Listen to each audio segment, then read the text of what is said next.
Posso colocar?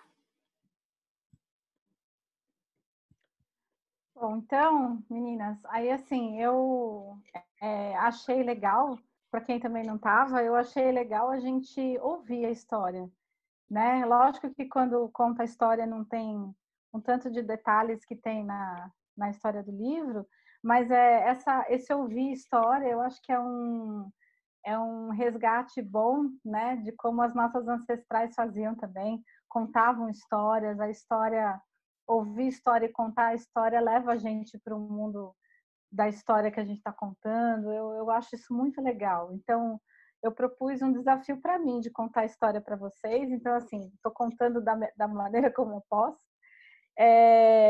Mas para a gente ter essa experiência de contar a história como nossas tataravós, talvez nem tão distante, contavam umas para as outras, tá?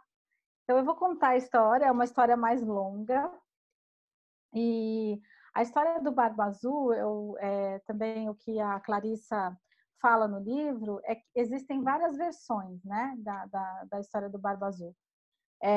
Tem uma versão americana, uma versão eslava, uma versão francesa, e essa versão dela que ela fez um mix de algumas histórias e contou. E aí eu vou contar para vocês uma história bem legal. Para mim foi uma das histórias, quando eu ouvi as histórias e quando eu li as histórias do livro, foi uma das que mais mexeu comigo, assim. Então eu achei muito legal.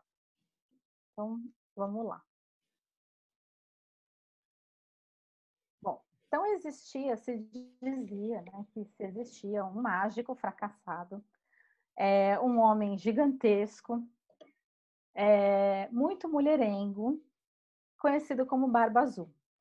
E ele era conhecido como Barba Azul porque realmente ele tinha uma barba azul muito longa e que reluzia, né? Tinha um reflexo na luz. E esse homem, ele, como eu falei, ele era muito mulherengo e ele cortejava 3 irmãs. Mas essas irmãs, elas tinham medo dele, elas não gostavam dele, elas olhavam para aquela figura e não gostavam dele, né?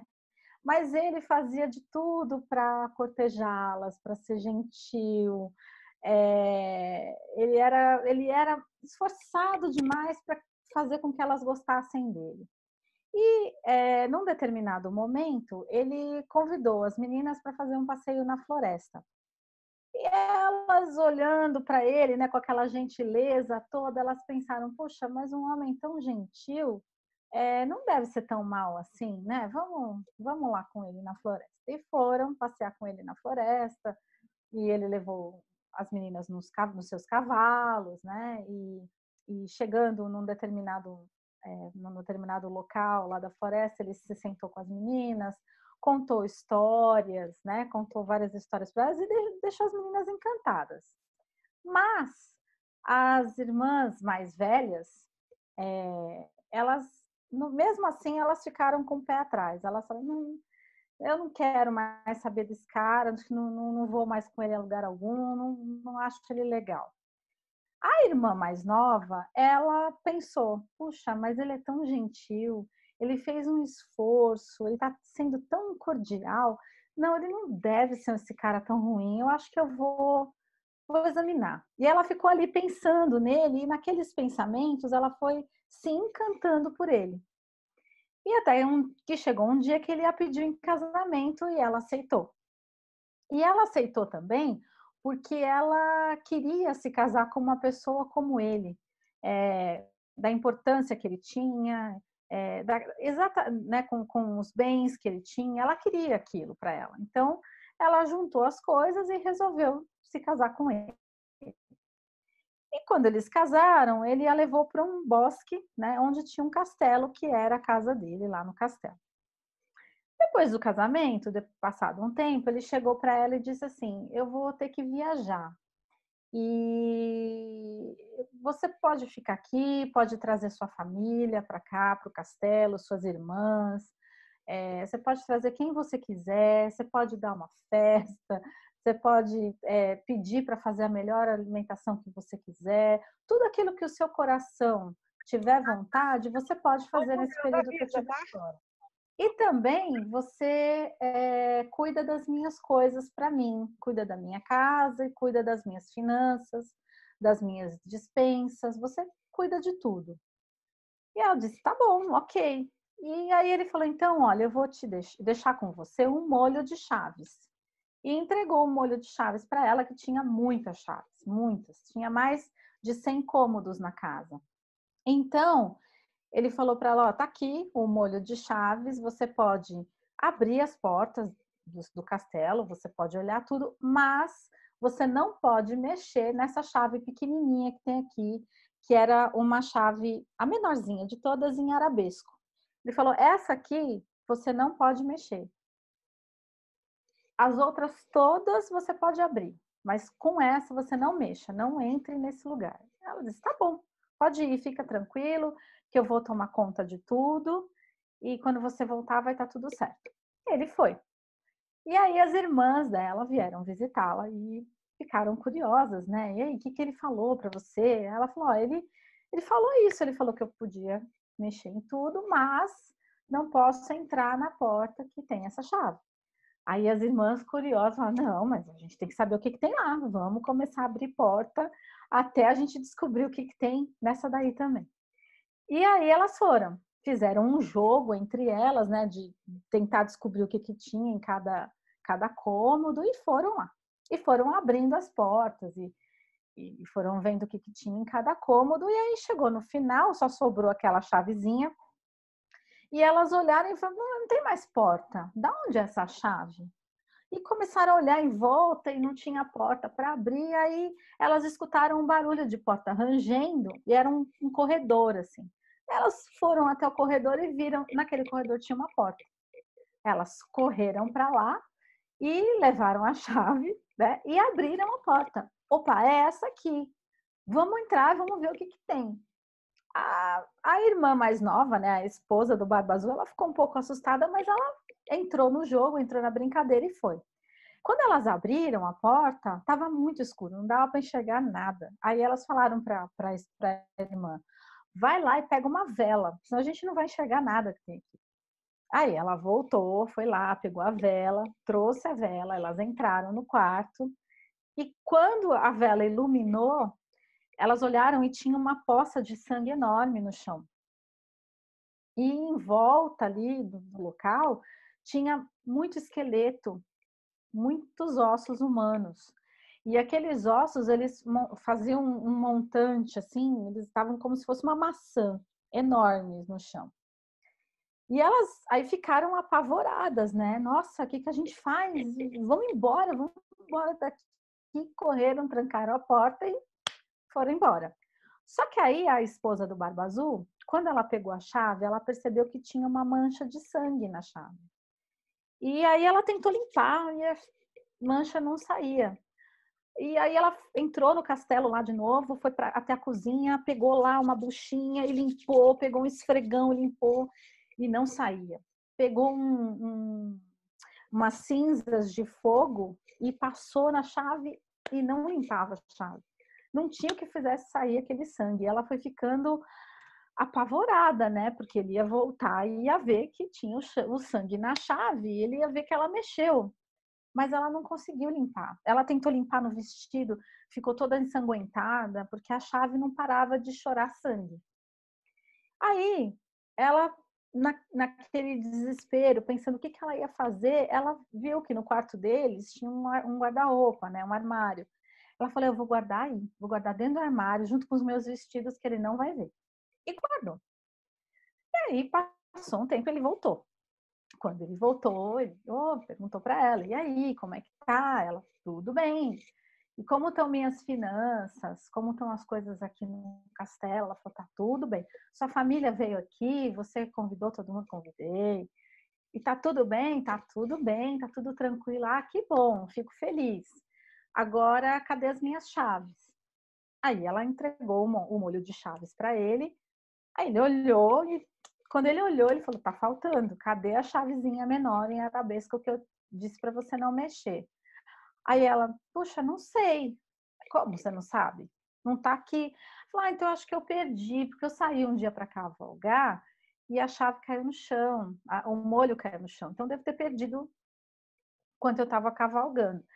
Aí ele falou, não, você não perdeu, você entrou lá, você fez aquilo que eu pedi para você não fazer, né? Aí ela não tinha o que falar, aí ele segurou ela com força, apertou, falou, cadê a chave? Ela, não sei. Aí jogou ela no chão, onde está a chave? E aí ele olhou para o guarda-roupa e abriu o guarda-roupa, falou, deve estar aqui. Aí quando ele abriu o guarda-roupa, era o guarda-roupa dela, né? E tinha vários vestidos de seda dela dentro do guarda-roupa, e os vestidos estavam todos manchados de sangue, porque a chave continuou chorando sangue. Ele pegou a chavezinha, voltou, segurou os cabelos dela e disse, você mexeu onde eu disse que não era para você mexer. Você foi até lá. Agora é a sua vez. Aí ela ficou com medo, começou a chorar, pediu para ele não fazer aquilo. Ele falou, não, agora é a sua vez.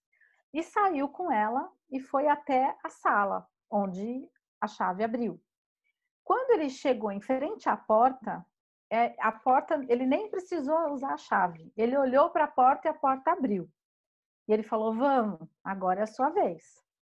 E ela, pensando, o que que eu faço, o que que eu faço? Ela falou, ai não, por favor, então faz o seguinte, você me dá 15 minutos para eu me reconciliar com Deus?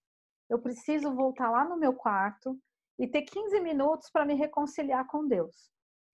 Aí ele falou, tá bom, te dou 15 minutos então. Pode voltar lá no quarto e daqui 15 minutos a gente resolve. Aí voltou com ela, ficou esperando do lado de fora, ela entrou no quarto e aí ela abriu lá a janela que dava para o lado de fora, onde ela via as irmãs. E ela começou a gritar pelas irmãs, chamar as irmãs e tal. As irmãs viram, ela pediu, cadê os irmãos, os nossos irmãos? Chamem eles, porque ele descobriu o que aconteceu e ele vai me matar. Aí as irmãs chamam os irmãos, aí tem um tempo até eles chegarem, mas... E o Barba Azul do lado de fora da porta, né, chamando. E quando estava assim, dando os 15 minutos, o Barba Azul entrou dentro do quarto e já passando a mão nela, falou, vamos embora. Segurou ela com força e falou, vamos. No que ele estava saindo com ela, os irmãos chegaram, entraram no quarto e libertaram a irmã e mataram o Barba Azul. E essa é a história. Então, meninas, eu contei a essência da história. A história tem mais coisas, né? Quem leu sabe que o conto é mais rico, né? Eu contei a essência dentro do que eu consegui contar para vocês, né? Do que eu consegui organizar das minhas ideias. E aí eu coloquei aqui algumas palavras que eu acho que são importantes para a gente estudar, mas assim, só como um direcionamento. Mas espero que vocês falem o que vocês acham. Se quiserem começar por outro assunto também não tem problema, mas eu coloquei assim as coisas chaves dessa história que inclusive são estudadas no próprio livro da Clarissa, né? Então, ela faz um estudo a respeito do Barba Azul, né? Quem é o Barba Azul? Qual é a função do Barba Azul na história, né, na vida dessa moça, né? A noiva que é a menina, né? Então, o que a gente consegue pensar a respeito dela, né? Como é que a gente consegue se colocar no lugar dessa noiva também, né? Em que momentos a gente se identifica com essa noiva, né? As chaves, né? Que, claro, inclusive, não só as chaves de uma maneira geral, mas a chave, aquela pequenininha, e o sangue que essa chave traz, né? Que é bem interessante ver o quanto ela... É uma coisa muito... Foi muito estranho para mim quando eu ouvi da primeira vez, porque a chave não parava de chorar sangue, né? Foi a expressão que a Clarissa usou no livro. Então, eu coloquei aqui só algumas coisas para a gente se nortear para a discussão, aí, para a conversa, mas fiquem à vontade, é longo, para quem não leu, eu sei que é um bocado de coisa, né, para processar, mas fiquem à vontade agora para a gente poder conversar a respeito, tá bom?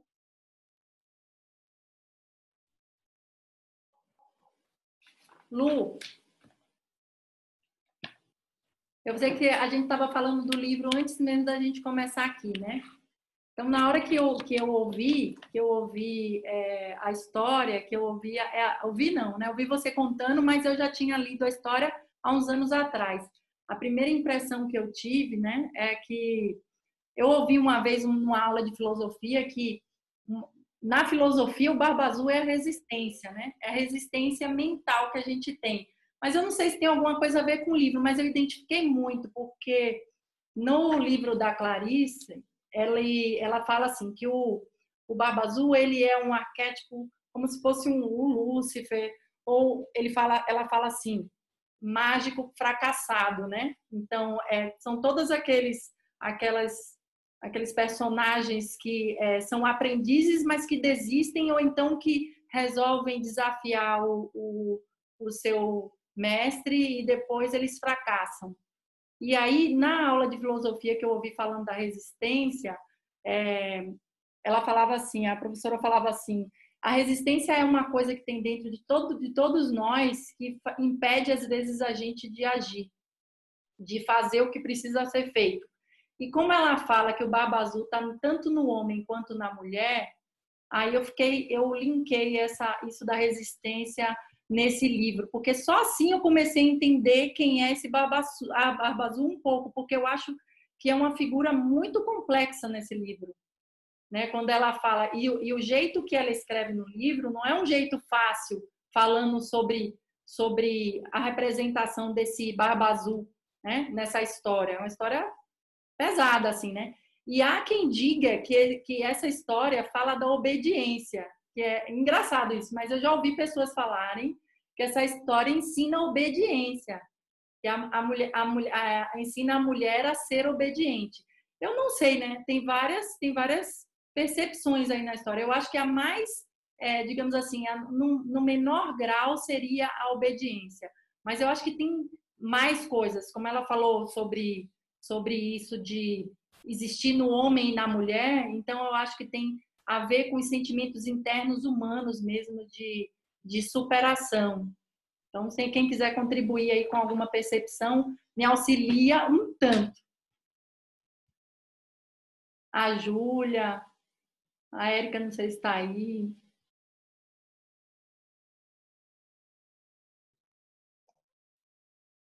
Por enquanto, eu prefiro ouvir, porque, como é a minha primeira vez, e, e eu não li o conto antes, então hoje eu fico caladinha.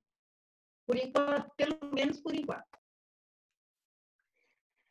Eu posso só fazer uma ligação do Barba Azul com a história anterior. Eu acho que é legal, assim, que é uma das compreensões do Barba Azul também, que também a Clarissa coloca, né? Não é uma compreensão minha, não, é uma compreensão da Clarissa.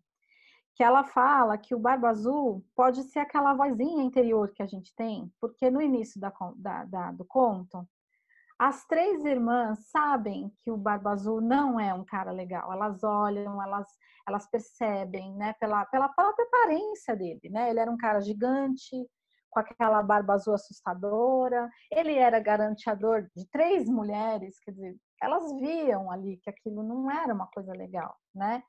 Mas ele foi insistindo, insistindo, insistindo, e elas foram se deixando levar e esquecendo, principalmente a mais nova, né, que casou com ele, esquecendo daquilo que a intuição dela disse. E isso eu acho que é uma ligação com aquele conto no interior da La Loba, que também fala da intuição, né, da gente ouvir a voz da nossa intuição. E que também lá naquele conto ela não ouviu, né? Então o Barba Azul nesse conto, uma das compreensões que a Clarissa traz é essa, de que é esse lado da compreensão, daquela intuição que a gente tem e que a gente não ouve. Outras coisas vão acontecendo e vão tirando a gente daquele objetivo principal, né? Uma das coisas que ela fala é que a irmã mais nova, ela casa com o Barba Azul também pela questão das posses dele, né? Porque ele é um cara respeitado e ela queria casar com um cara daquele jeito. E aí ele a venceu pelo cansaço, né? Ele foi batendo na porta até que ele conseguiu e ela deixou de ouvir, né? Essa é uma das compreensões que ela fala no livro. Tem mais uma também, falando da mulher ingênua, né, que ela fala mais na frente, num outro estudo do capítulo, né, do conto, ela fala que a irmã mais nova que casa com o Barba Azul é uma representação da mulher ingênua, de algumas mulheres que também se deixam levar por algumas conversas fiadas, né? Então, são algumas compreensões que estão no livro. Acho que a gente pode pensar como que serve para a gente também, né? Como é que eu vejo essa história? Para mim, essa questão da intuição é muito legal. Eu vejo isso, assim, o Barba Azul como sendo aquele ladinho do meu pensamento que fica jorrando cor. Eu tô aqui querendo uma coisa, mas tem um outro lado lá no meu pensamento que fica falando para eu fazer diferente. E aí, se eu não tomar cuidado, eu me desvio do meu objetivo e vou por um outro. Então, para mim, essa compreensão foi boa, assim. Aí vocês falem de vocês agora, como é que vocês compreendem, o que vocês veem? Para mim, quando fala da ingenuidade, eu achei que fez muito sentido. Quem aqui não teve uma desilusão amorosa, seja no comecinho? Então, assim, eu acredito que a parte da ingenuidade, de sempre a gente achar que tem um príncipe encantado, que vai vir de cavalo, eu achei que fez muito sentido. Nem sempre vai ter um príncipe encantado, só que isso serviu de aprendizado. Com certeza, a noiva não vai mais cair nessa, né? Ela quase morreu. Então, para mim, fez muito sentido a questão da ingenuidade. E legal, cara, que você falou isso, porque assim, você falou do cavalo, né? Ela fala no conto que ele veio a cavalo, né? Se eu não me engano, até um cavalo branco. Ela fala, quando ele foi passear com as irmãs, ele foi a cavalo, né? Então, ele tem essa... E ela, quando ela conta também, quando ela analisa o conto, ela faz bastante relação com as histórias da Disney, com as histórias que a gente conhece. Ela fez no anterior e faz nesse também, né? De que a gente tem uma expectativa, né? Do príncipe encantado. Ela faz essa relação em um dos estudos. Exatamente. E a gente sabe que príncipe encantado não existe. Sempre vai ter os defeitos, vai ter as virtudes, mas vai ter os defeitos também.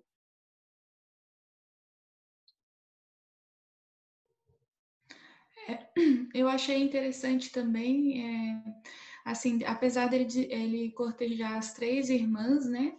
A mais jovem que casou com ele, e quando ela trouxe as irmãs, que eu não sei qual o significado ainda, estou examinando, das irmãs nessa história, né? As irmãs incitaram ela a ter a clareza da situação.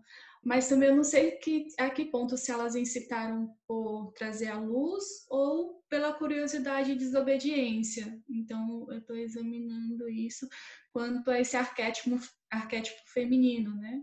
Essa questão do nosso próprio desenvolvimento feminino, assim. Mas ainda é uma coisa que eu ainda vejo só agora.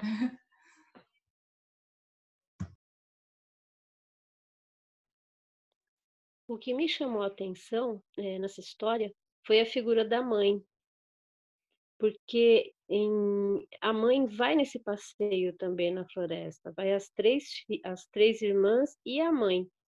E a mãe, ela traz a coisa de ser a pessoa mais velha, que tem mais experiência, e mesmo assim ela foi conivente com tudo aquilo.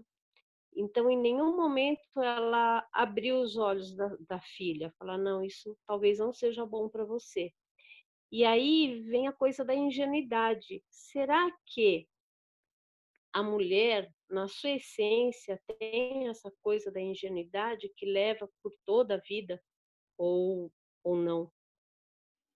Vou falar uma coisa aqui que você falou da mãe. Ela fala da mãe, pelo menos pelo que eu vejo, né, no livro.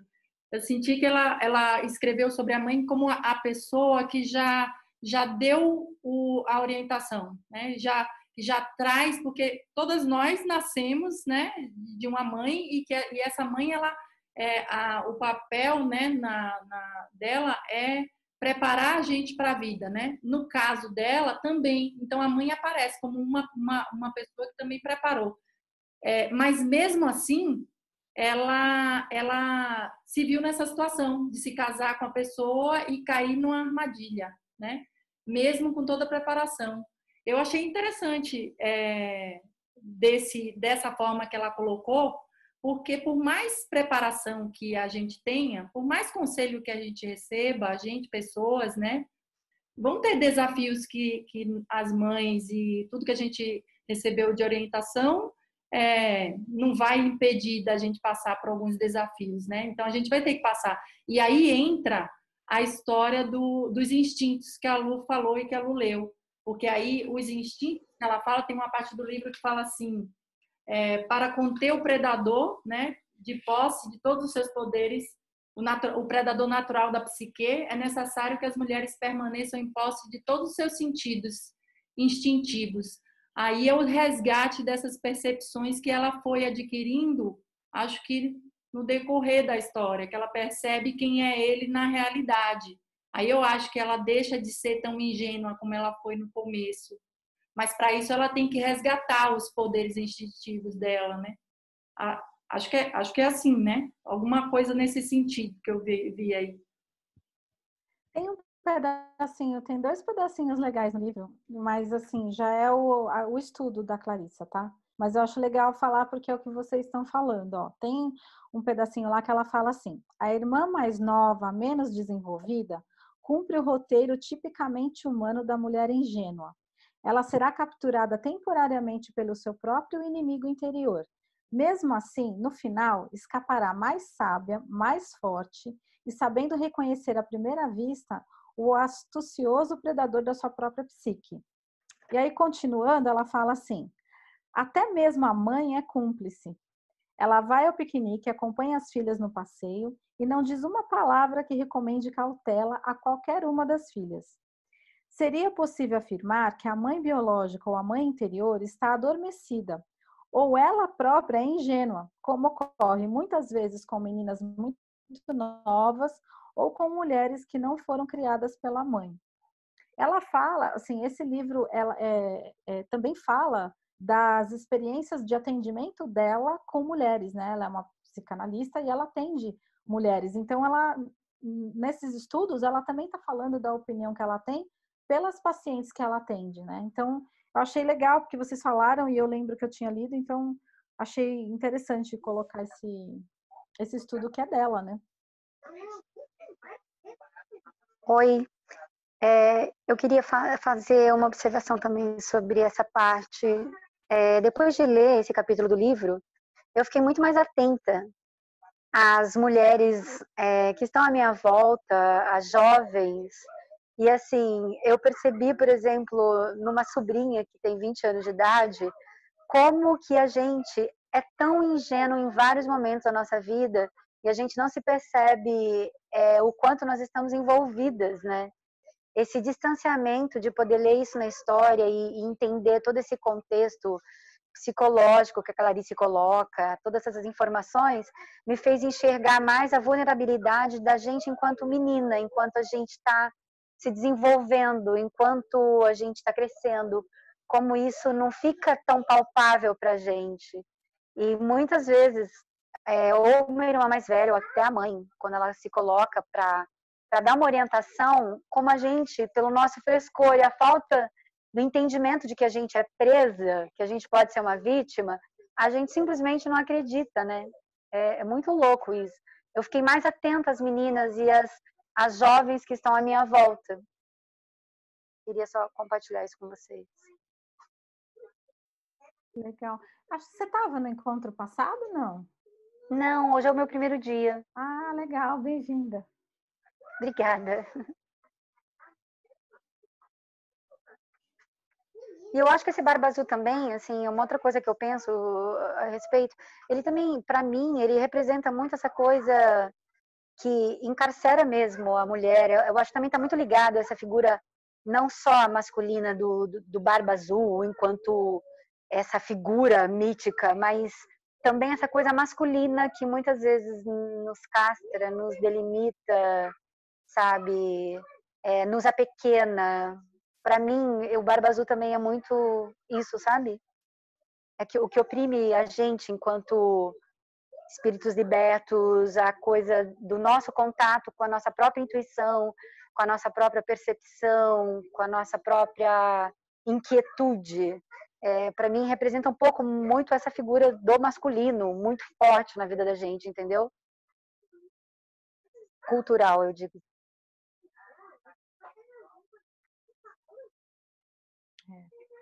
Bem legal, né? Tanto que a imagem dele é uma imagem que assusta, né? E por que que ele é... Isso é uma coisa que eu também me perguntei no início, assim. Por que que ele é um homem grande, gigante, com barba azul? O que que representa, né, esse homem, assim? Por que que ele é assustador, né? Legal, né? Eu também examinei um pouco isso. Não cheguei nessa conclusão toda sua, mas é uma coisa que eu também estou pensando. Legal.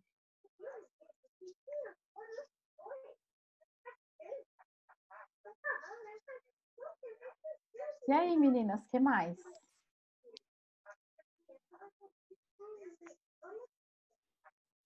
Alguém quer falar? Eu vou falar. Achei interessante isso que a Zanza falou, porque é isso que ela falou de ter uma experiência real, né? E por mais que a gente fale para as meninas, por isso que eu falei assim, esse livro ele devia ser uma matéria de escola para meninas a partir dos 12 anos de idade. Que aí, né, tinha uma preparação. Que aí diz assim, ela falou da pessoa, né, da menina de 20 anos. Porque quem é que nunca fez de conta que não estava vendo todas aquelas coisas? No meu caso mesmo, quando eu era adolescente, minha mãe dizia assim: olha, essa pessoa aí não é uma boa pessoa para você, presta atenção. Eu dizia: não, mas é lindo, maravilhoso, perfeito para mim. Porque a gente só enxerga na hora que a gente quer, a gente só enxerga as coisas maravilhosas, né? E aí, por mais que a intuição esteja falando, às vezes, não dá para ver, não escuta. E é bem interessante isso, porque mesmo que a mãe dela falasse, ou a irmã, como a irmã falou para ela no conto, a irmã fala e ela não iria escutar. Mesmo que alguém falasse, porque você vê, ele leva elas para um piquenique e aparece no início do conto uma história que encanta, né? Ele chega a ser encantador, tanto que depois que acaba, elas falam que não vão mais encontrar com ele, mas ela diz assim, mas ele não é tão ruim assim, porque o que ele apresenta para elas, as coisas que ele mostra para elas, né? Encanta. Então, é meio ilusão, né? Ela cai numa armadilha. É muito sedutor, né? É muito sedutor esse processo, né? E ao mesmo tempo eu fico pensando muito nessa mãe também, nessa figura que a gente volta e meia, a gente vê na vida, a gente ouve histórias.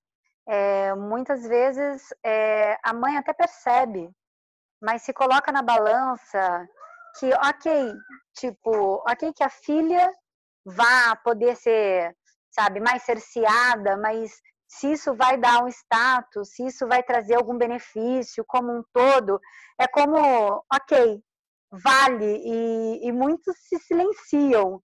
Eu percebi depois de ler, eu amo esse livro, eu li vários capítulos dele já, a minha atenção muito maior à mulher, entendeu? Eu fico muito mais atenta, eu tenho mais uma coisa de, sabe, de aldeia, de querer proteger mais as mulheres, da gente estar mais fortalecida mesmo, para a gente poder, sabe, assim, abrir essa frente para a gente, essa questão da intuição e reconhecer. Eu tenho muitas meninas na minha família, muitas sobrinhas, eu sou de uma família muito gigante. E então eu me senti mais consciente da importância de trabalhar com elas, tipo, entenda a sua intuição, perceba. Se isso está dando um alerta para ti, então reconheça isso, sabe? Assim, fique atento, fique atenta. Eu me senti mais assim leoa no sentido de estar mais protegendo, nos ajudando e nos apoiando, assim, muito mais atenta às meninas à minha volta. Mas eu acho que quando a gente é muito jovem, é como se algo cegasse a gente. Parece que a intuição, ela é muito falha. Porque por mais que às vezes as coisas estão tão óbvias, não é legal, não vai dar, a gente fica cega. Então, hoje, a gente adulto, quando olha para trás, a gente pensa, nossa, não acredito que eu me relacionei com pessoa XY. Então, eu acho que também tem isso da gente ficar com a intuição cega. É verdade. Eu estou examinando também, assim, numa outra perspectiva, porque a jovem, ela também passou pelos estágios de maturidade, desde o momento da inocência até se deparar com as próprias fragilidades, as inconstâncias ali, não vou, não vou, quero saber o que é, o que não é, e foi se descobrindo até chegar no que era real ali, né, o sangue, aquela porta que não podia entrar, a violência, e o momento de ter a sabedoria de pedir ajuda depois para os irmãos, né, para a irmã. Então, eu acho que a mais jovem teve o processo de amadurecimento em que as mais velhas talvez não tenham passado, ou também não tenham necessidade de ter passado. Então, estou avaliando esse processo, assim, né? Ela se colocou nessa situação porque ela que precisaria vivenciar todo esse processo de amadurecimento. Não sei qual é a diferença dessas irmãs, né?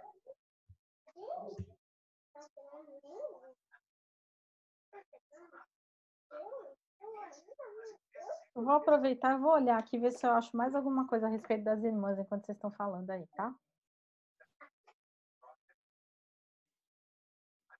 Isso que a Manoele falou, eu acho que já entra até de encontro com alguma coisa da chave, do significado da chave, né?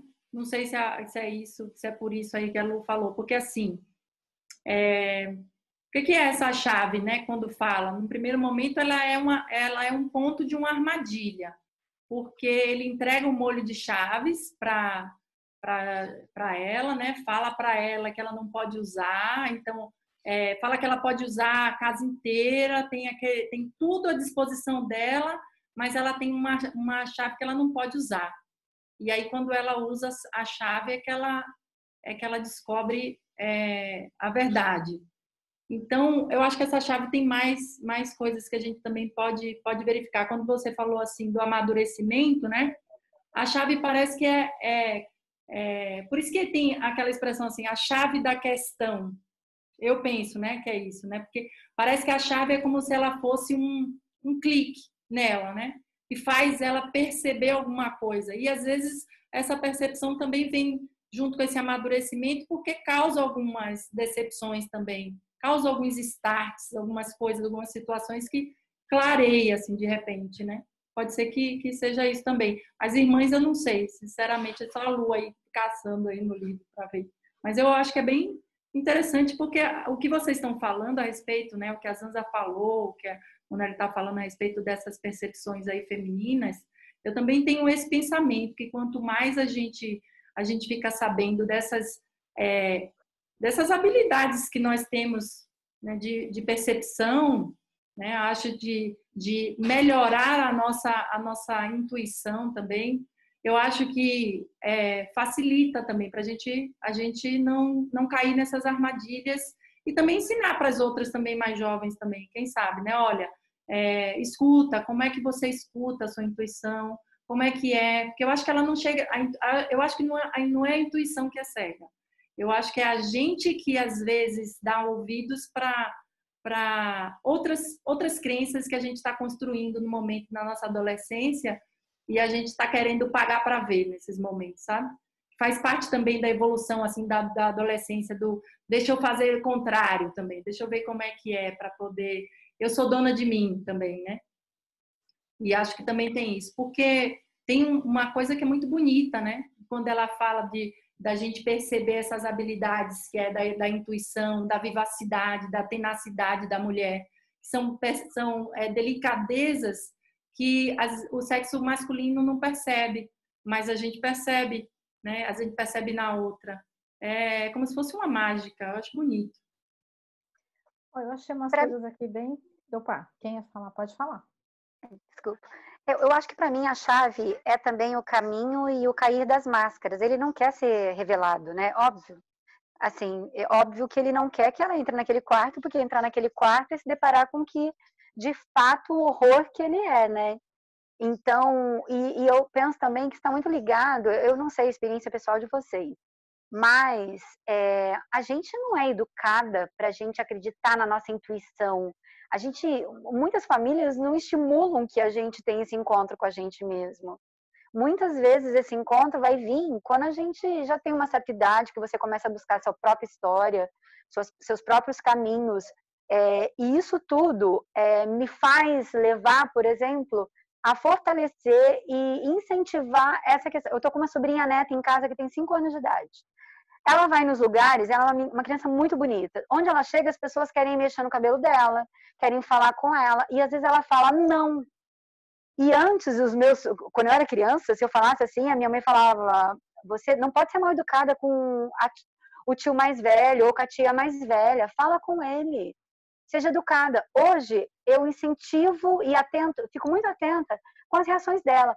Se ela não quer que a pessoa toque nela, ou, sabe, se dirija, ou brinque com ela, eu vou respeitar. Aí em casa eu bato um papo, eu converso, mas assim, eu não quero desestimular essa percepção dela, tipo, não quero que um estranho me toque ou mexa comigo, ou gente que eu não conheça, que eu não me sinta à vontade. E eu acho, na minha experiência pessoal, tá?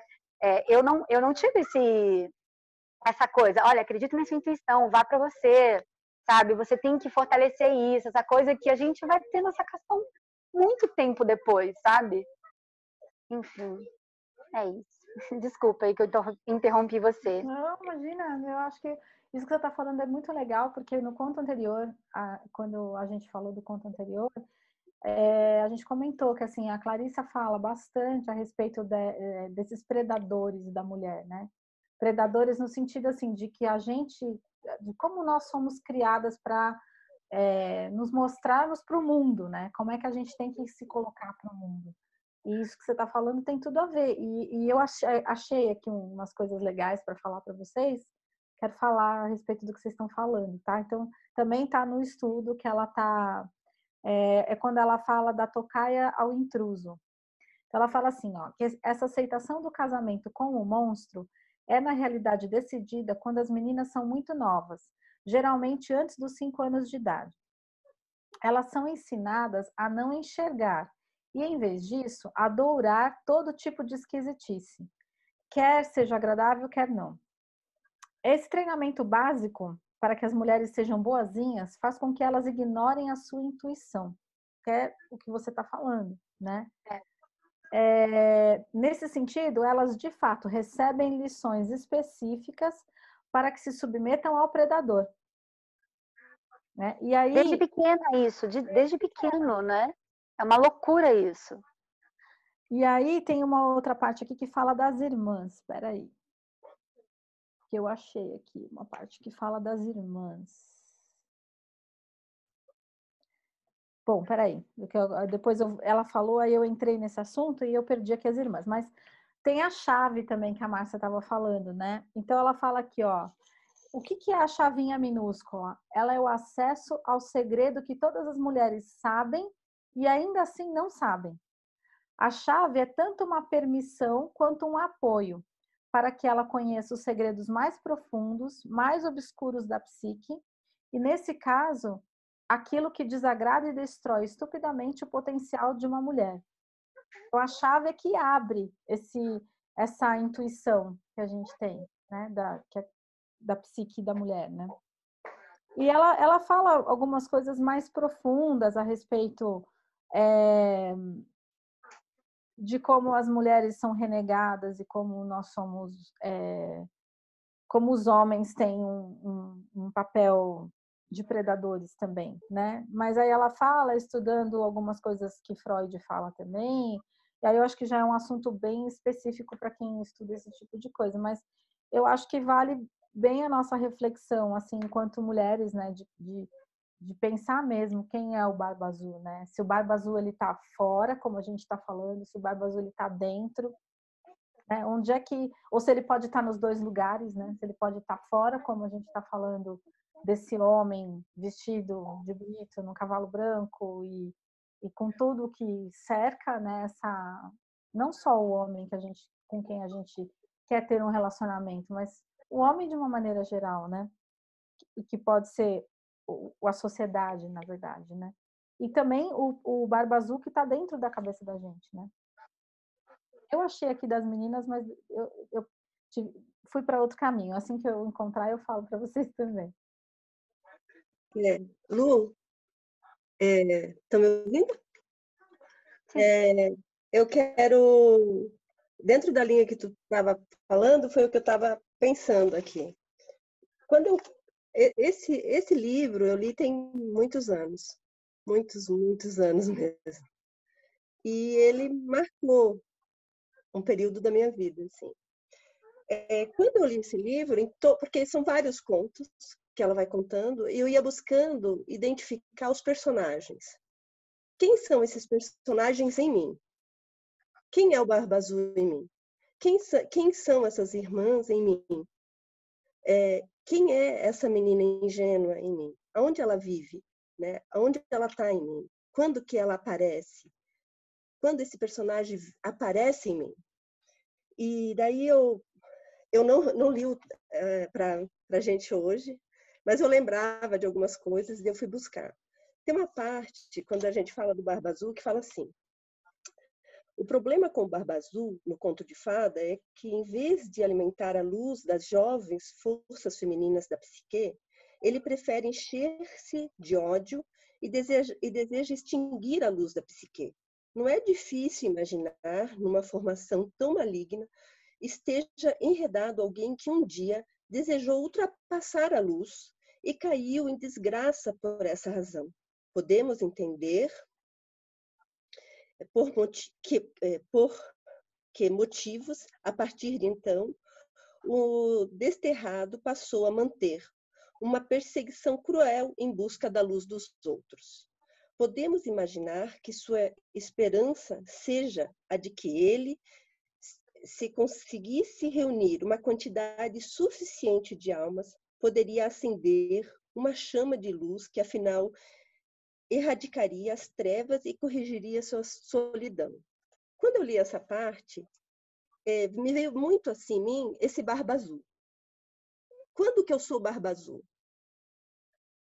Quando o Barba Azul está presente em mim? Quando eu tento apagar a luz de alguém que está próximo? Quando ele aparece, quando que ele surge? Em que ato que eu faço? Em que ação que acontece? Em que eu tenho essa posição? Quando que eu sou uma irmã da menina? Quando eu instigo a uma amiga a desobediência, como a Márcia falou, ou a curiosidade, pensando na Emanuele quando ela falou que está estudando, e eu também, né? O que é isso na minha personalidade? Quem são essas irmãs, né?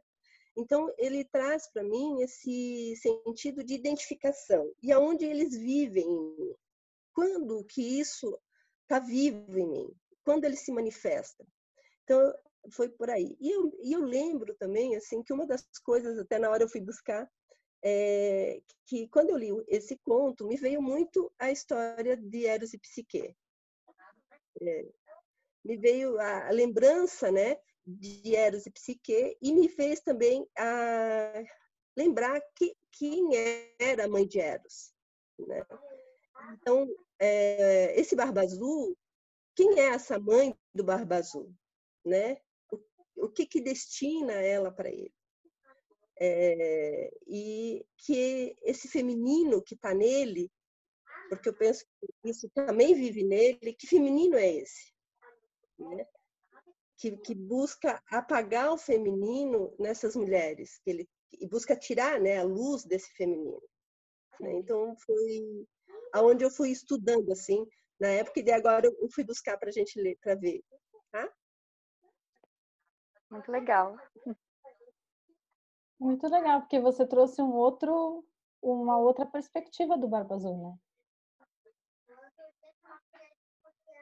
né? E eu ia citar também, aproveitando a perspectiva dela, que quando a Zanza fala sobre ele não querer ser descoberto, né? eu fico imaginando quando uma pessoa não quer ser descoberta, vamos dizer, uma psique, né? Ele entregou um molho de chave e especificou uma chave. E além de especificar uma chave, ele não precisava dessa chave, porque na história fala que ele só olhou para a porta. Então, não precisava ter uma chave. E ele deu os 15 minutos para ela pensar, para ela se salvar. Então, o que ele construiu com esses ossos, com esse sangue? O que ele estava esperando? Que luz é essa que ele estava querendo acessar? E de que ele queria se libertar? E deu a possibilidade da mulher também se libertar. Era, mas virou uma casinha. É muito legal, né? Esse conto, como a Márcia falou no início, muita gente não estava aqui, a gente pode ficar acho que uns 4 dias falando dele, né? Porque é muita coisa, né? Porque a gente chegou só na chave, né? Tem um tanto de coisas ainda para falar e é um monte de trechinhos ainda para estudar, né?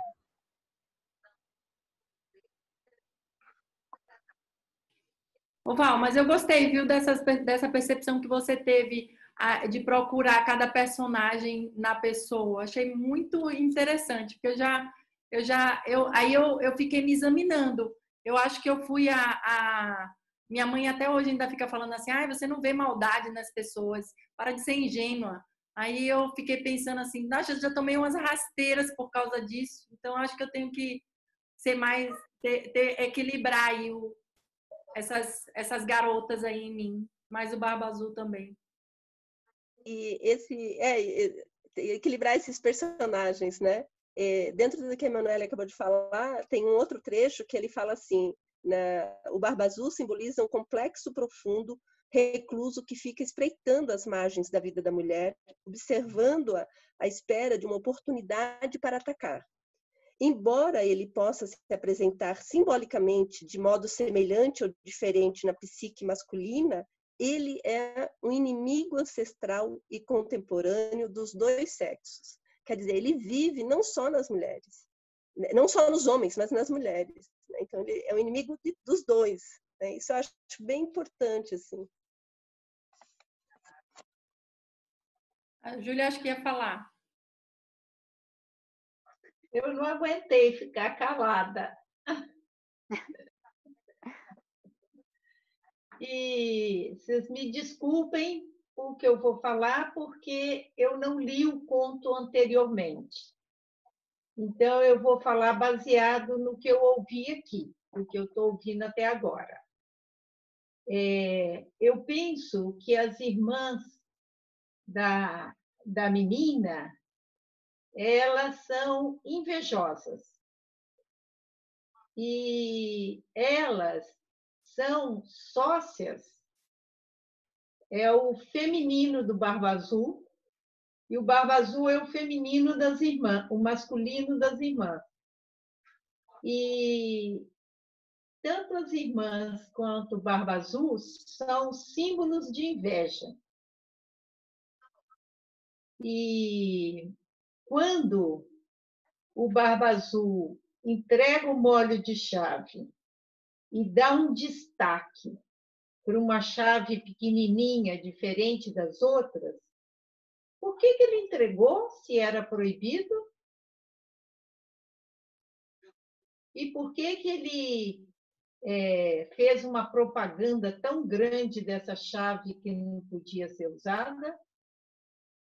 Era simplesmente ele deixar liberado o que estava liberado e deixar fechado o que não era para ser usado. Mas ele fez propaganda. E ele fez propaganda, e quando ele saiu, e ele disse a ela, pode convidar suas irmãs. Ele fez propaganda para as irmãs irem para lá na ausência dele. E quem são essas irmãs? Elas são as invejosas que sabiam que as consequências da desobediência não ia ser delas, ia ser da menina que tinha casado com o Barba Azul. E elas estimularam, continuaram a propaganda iniciada pelo Barba Azul para que ela abrisse a porta proibida, rompesse o limite. Agora, não existe liberdade sem limite. Para a gente ter liberdade, a gente tem que ter limite. E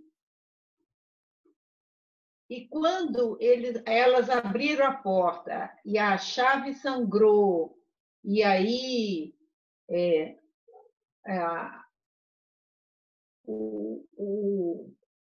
revelou ali aquela realidade, as irmãs também deixaram a irmã mais nova sozinha com a chave. Elas não ficaram juntos para dizer, fomos nós que quisemos abrir a porta. Não fizeram isso, não. Deixaram na mão da irmã mais nova. E quando que essas coisas acontecem? Quando tem uma relação de inveja.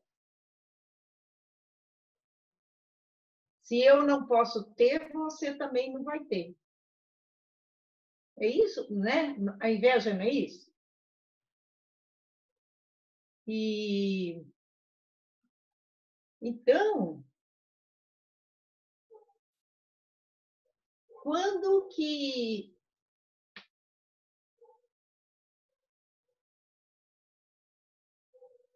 é isso que eu fiquei pensando. Eu fiquei pensando na presença da inveja nesse conto.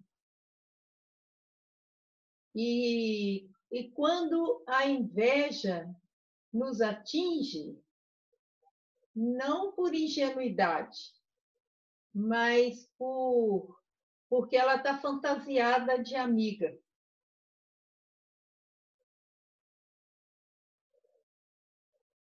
Ele era o marido, as irmãs eram irmãs. Então, a inveja estava fantasiada de gente próxima, de gente amiga, de gente da família. E aí é mais difícil da gente identificar a inveja, mesmo na gente. Por essa sua análise, você acha que ele deliberadamente deixou essa chave? Tipo, eu quero ser pego, tipo, essa questão da vaidade, porque ele é meio sádico, obviamente, né? Você acha que houve algo assim nele que, tipo, impeliu, sabe, para deixar isso deliberadamente? Porque o sadismo dele era tão grande que ele sabia que é da natureza humana a curiosidade. Quando você diz, não faça isso, a primeira coisa que a gente faz é querer fazer aquilo. Que ele era tão sádico que ele, sei lá, na cabeça dele, ele arquitetou isso, porque isso é muito legal também pensar, né? Nesse grau de loucura, né? Muitos assassinos em série, eles desafiam a polícia forense para ver se eles são pegos, entendeu? Você acha que é mais ou menos algo assim também? Eu acho que não, porque a inveja é sempre inconsciente. Eu acho que a inveja é uma sedução inconsciente. Mas do ponto de vista das irmãs, né? Eu digo mais em relação a ele. Porque no começo da sua fala, você disse que ele deixou ali a chave, né? Tipo, por que ele atraiu atenção para essa chave? Aí eu fiquei pensando na hora que você falou disso, eu falei, gente, será que ele deliberadamente, sabe, vou deixar essa chave? Porque eu sou tão sádico que eu quero ver até onde ela vai, se ela vai abrir esta porta e ser uma vítima da minha vilanice, da minha, sei lá. Eu fiquei pensando na hora que você foi divagando sobre a ideia, se ele não poderia ser esse tipo de cara. Não sei o que vocês aí acham. Eu não pensei nisso. Eu não pensei nisso. Eu acho ele um vaidoso. É. E eu pensei mais num vaidoso, em alguém que queria demonstrar poder, né? Alguma coisa. Eu não pensei nisso. Isso que você falou, eu não pensei. Não posso nem discordar, nem concordar.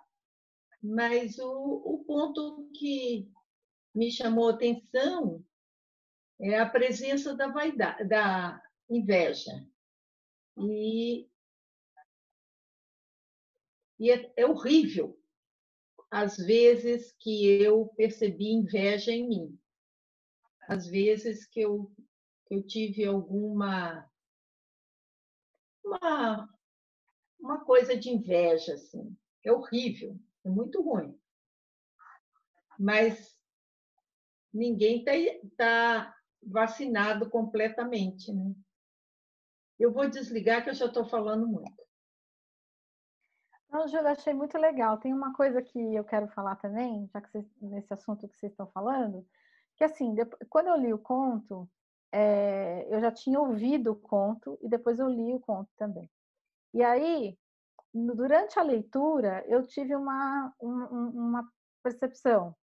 Aí depois, quando eu concluí, comecei a ler as, as, as análises que ela faz, né? Relacionar um conto ao outro. Aí as coisas vão mudando, né? Para que a gente pense nesse sentido da mulher oprimida, tal, que eu também vejo dessa maneira, e também olhar o Barba Azul fora, dentro, essas coisas todas. Mas assim, olhando o conto por si, né, por si só, assim, quando eu estava lendo, eu tive uma impressão interessante também de que ele casou com uma moça e que ela, por ela própria, eu acho que ela não teria essa curiosidade de abrir a porta. Quando eu estava lendo, eu falei, ela não vai abrir, porque ela estava bem. Ela casou com um cara que ela queria, que estava dando para ela o que ela queria, e eu acho que ela não teria tido essa atitude de... Eu não acho que é nenhuma desobediência, assim. Eu não acho que ela foi desobediente a ele. Ele pediu para que ela não fizesse, ela fez, mas eu acho que ela não tinha essa intenção. Ela fez porque as irmãs falaram, senão ela não teria feito e a história também não teria acontecido.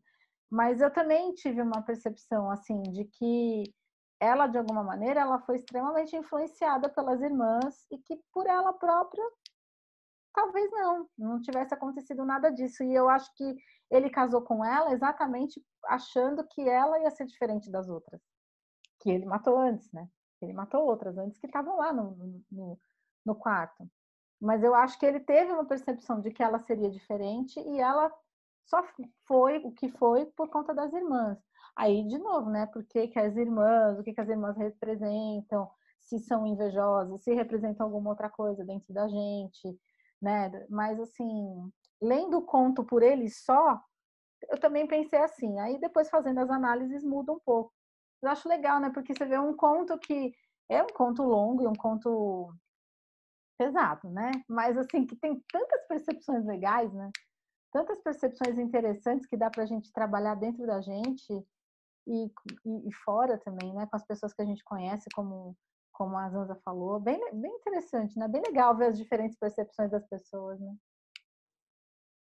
E, meninas, e se a gente fosse pensar na porta também, ela fala até dessa porta como um bloqueio, mas como se fosse uma passagem para a gente, para um crescimento do feminino, que seja uma porta que tem que ser aberta por nós. E essa chave é a chave que nos faz crescer, né? E que muitas vezes ela vai vir instigada por outras pessoas, né? E vai vir instigada por personagens que vão surgir na nossa vida, sejam homens ou mulheres, pai, mãe, pessoas que vão entrar no nosso ciclo de vida para que a gente possa avançar, crescer. Quando ela fala num trecho que considera-se que, até está aqui, que as mulheres ela fala assim, que a porta ela é um bloqueio da psique, e tem uma parte que ela fala assim, que toda mulher que não passa por essa porta, ela está ainda, é a mulher que vai sempre para os braços do Barba Azul, que vai buscar o Barba Azul, né? É aquela mulher ingênua ainda. Então, a porta é uma passagem, né? Ela também tem esse símbolo de passagem, né? E a chave, ela tem até a parte do conto que ela fala que é a chave do conhecimento. E daí também me faz lembrar Adão e Eva, na história tradicional da igreja, né? Do fruto do conhecimento, né? Então, me faz trazer vários contos, arquétipos do feminino que estão muito presentes ainda. De como que a mulher, ela cresce no seu feminino. Como é que ela ilumina o seu feminino, integrando as outras mulheres em si, integrando todas em si, né? E integrando não só todas as mulheres, como integrando esses personagens em si. Inclusive, a inveja, né? Não negando a sua inveja, mas dizendo que a sua inveja faz parte de si, da sua história, né? E integrando-se mais do que partindo-se mais, né? Eu fui assim pensando nisso, assim, né? E daí eu estou colocando para a gente conversar. Ela fala aqui, Val, que assim, quer ver? Peraí, que eu achei um pedaço bem legal. As perguntas são as chaves que fazem com que as portas secretas da psique se escancarem. Ela está usando a porta nesse sentido, né? De que a porta é o que leva a gente ao mais profundo mergulho no conhecimento de nós mesmas, né? Isso também já está lá no estudo dela. Agora, quando a gente falar, por exemplo, a respeito do sangue da chave, eu acho bem interessante e eu não consegui entender muita coisa, não. Confesso que assim, eu tô ainda engolindo, mastigando o que ela falou ali, porque é complicado. Não sei se vocês têm alguma percepção ou sei lá, convicção a respeito, mas eu ainda não estou comprando muita a ideia dela do sangue, não. Ô, Lu, você colocou lá aquelas perguntas lá para a gente falar, então foi o Barba Azul, a noiva, as chaves e o sangue na chave. Eu acho que hoje a gente não vai conseguir chegar nas duas últimas, né, das duas perguntas que você colocou aqui, que são as para dar continuidade. Por isso que eu falei assim, um encontro para esse conto é pouco, porque esse conto tem muito simbolismo, né? Então, ainda tem um tanto de coisas assim que a gente não falou, porque no livro, se vocês forem ver no PDF, tem ainda, ela fala detalhadamente um pouco de cada coisa ainda, da chave, do sangue, da ingenuidade. Então, acho que a gente pode também ver se a gente consegue colocar essa outra parte para depois. O que você acha? Que são 9h47 agora. É legal. A Arlete ia falar alguma coisa só. Eu acho que a gente pode. Ela ia falar, você falou junto. Aí acho que é legal as pessoas quiserem falar e a gente deixar essas duas outras estudos para próximo encontro. O que vocês acham? Dá até tempo de estudar um pouco mais, né? Eu gostaria de falar, quando falou da chave e o sangue, só uma percepção que veio é com relação ao sangue, ele é muito ligado à vida, né?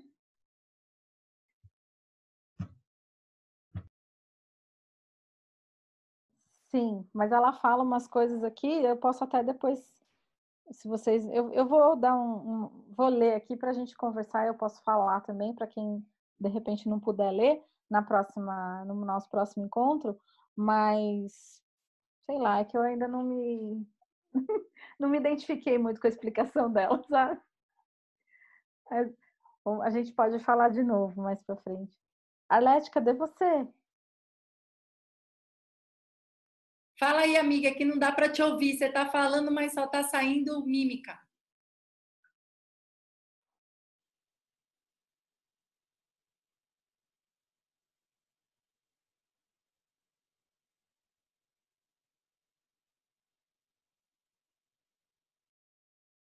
Não está ouvindo. Ela não tem que abrir o microfone? Tem que abrir o microfone, Arlete. Será que se tirar o fone, escuta? Não, não ouvi.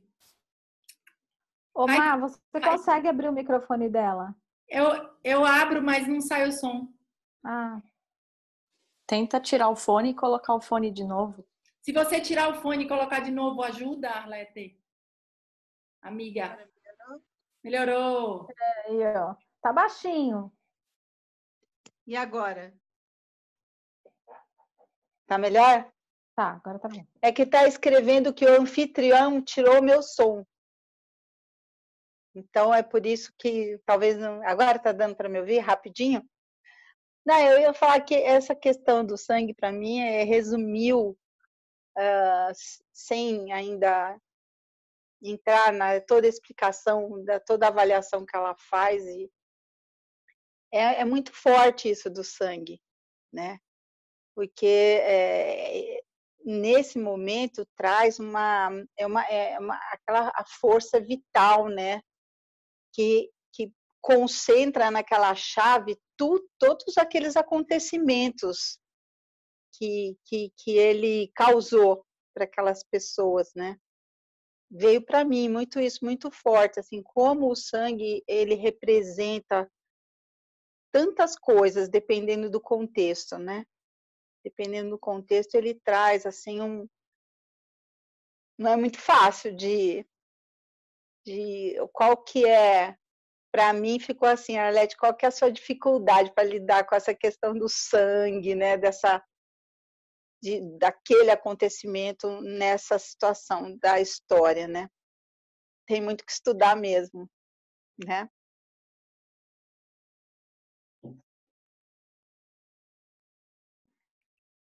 Bom, e aí, meninas, mais alguém quer falar? Antes da gente concluir, mas a gente continua esse conto, então, na próxima sexta, tá? Tem um tanto de gente que tá aí que a gente que não falou, não sei se alguém quer se manifestar, quer colocar alguma coisa. Aproveita que a gente tem aí, sei lá, acho que uns 10 minutinhos.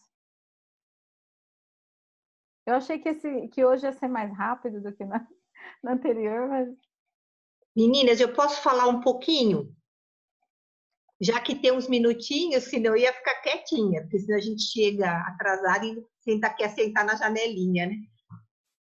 Só para trazer também uma reflexão a partir do que a Valdirene falou, para a gente refletir sobre a integração também do nosso masculino, né? Nessa integração toda que a gente está falando, que eu escutei uma parte do que vocês estão trazendo aí, integrar todas as partes, eu achei bem legal o que eu ouvi da Valdirene, porque não consegui ouvir das anteriores, talvez vocês já tenham falado isso também. Aí só me ocorre de complementar para a gente também continuar a reflexão nessa questão de integrar o nosso próprio masculino, que também está dentro da gente. É isso. Grata.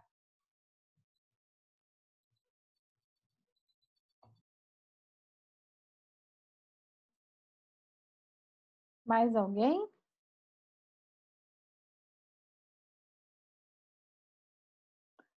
As meninas estão tímidas. A maioria aí a gente não está nem vendo essas meninas. Bom, então acho que seria... Posso falar, Lu? Fala lá. Pode, claro. Eu vou ler só para deixar para vocês. Eu li um site americano falando sobre o trecho do livro e ele